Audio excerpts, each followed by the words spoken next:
All right. I'm going to pick up where I left off with, let's see. Okay, here we go. Doing these in different segments. Here's the acquisitions for Kraken that I was starting to go into. And from what I can tell, Kraken is kind of taking a different approach. Whereas Gemini doesn't have that many acquisitions, so it's kind of hard to tell where they're going. They're definitely into NFTs and building up a few features on their site, which is their credit card. Coinbase was very much about like really solidifying their platform in the United States, their different services. Kraken seems to be a lot of a land grab. Like you've got Kavirtex, this is one of their earlier ones. This is a Canadian company. I mean, these could all be just like making their core service better, but I can't.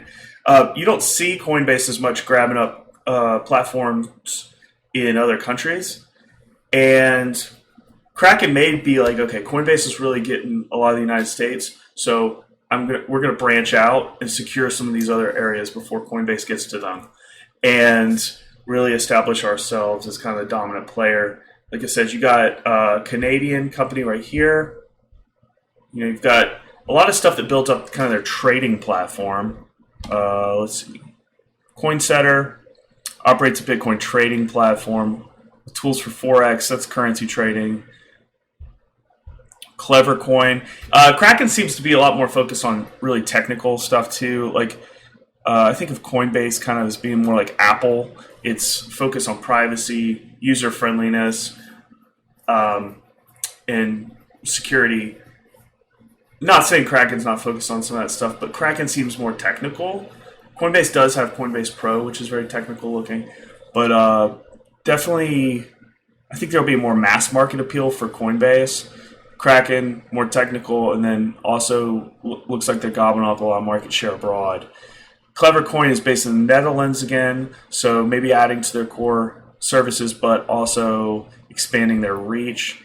Regulator makes digital currency wallets better by providing applications the ability to offer Bitcoin buy and sell services. So this is allowing integration with payments and wallets on the kind of point of sale side. Crypto Watch, this builds up once again the trading platform and charting. Crypto Facilities, London based, so once again it does give them more risk management and financial services layers, but once again, they're going abroad a lot. CryptoFinance.ai, delivering crypto markets data and intelligence in a comprehensible, actionable format. Pull Bitcoin and crypto data, so data aggregator, which allows them to do a lot more with data.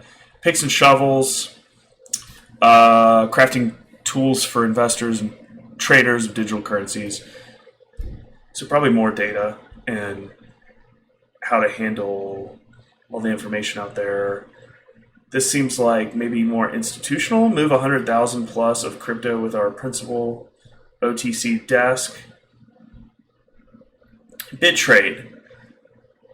This is Australia, so it seems like it builds them up broad more.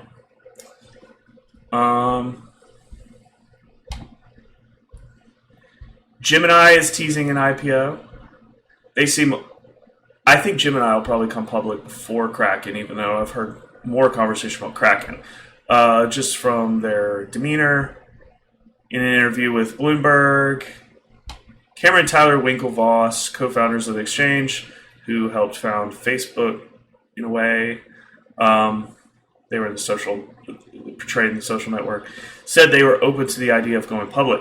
We're watching the market, and we're also having internal discussions whether it makes sense for us at this time. Well, I mean, that's kind of the same demeanor as Kraken. Kraken said they just want to be valued higher. I don't blame them, because with Coinbase going public so high, public perception is a big thing. Not much is known about Gemini's financials as compared to Coinbase. Company recently increased its headcount to 350 employees and announced it had surpassed $10 billion worth of digital assets under custody, which is very small compared to Coinbase. When I saw $10 billion, you're thinking that's not their worth. That's what they have under custody. Coinbase, I think, is 250 billion or something like that. So much smaller. Say Coinbase is getting 2% fees on 250 billion. That's like 2.5 billion. Then Gemini, say they have 2% fees. It's 200 million. Those are just, there's all these other services these companies offer. But they may want to be a lot bigger.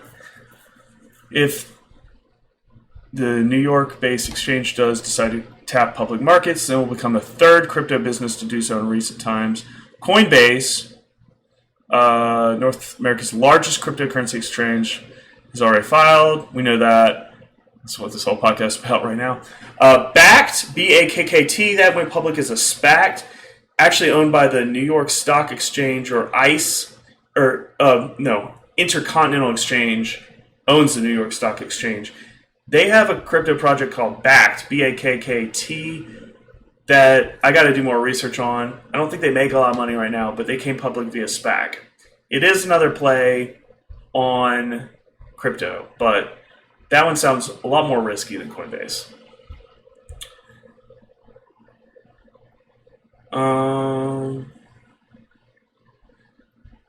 And just like Coinbase, these companies are very their fate's tied very much to crypto in general.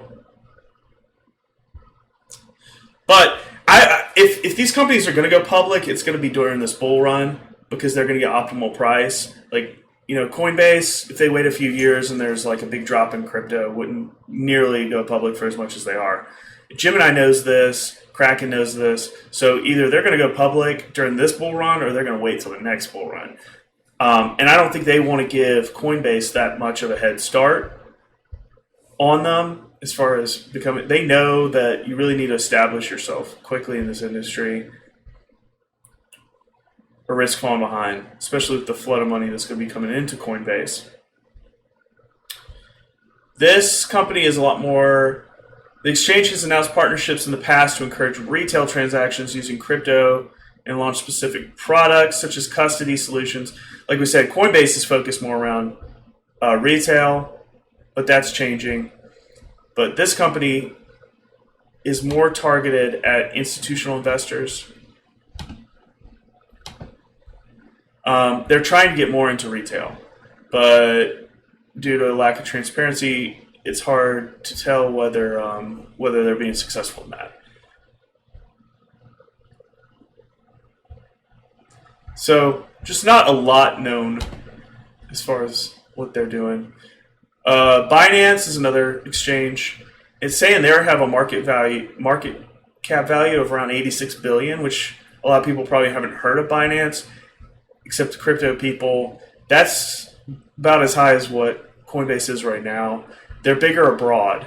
They do have a separate U.S. app, but really just they don't play as big in the United States right now. Let's see. So that's Binance. Here's some different. So what I did mention was that there's decentralized exchanges, and here's some of them. These are run by almost like an algorithm, not a central company. They've been set up to handle exchanges of money. Some of the ones that actually trade on Coinbase are 1inch. That's a brand new one. You can look up this page at defiprime.com/exchanges. Balancer, definitely one I've heard lots about. Bancor, Curve, I think that's CurveDAO.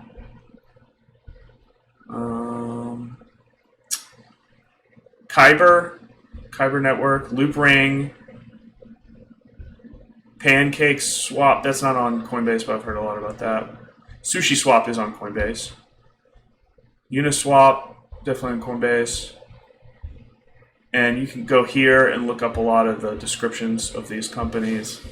They've got nice little write-ups and probably go into a lot more depth than I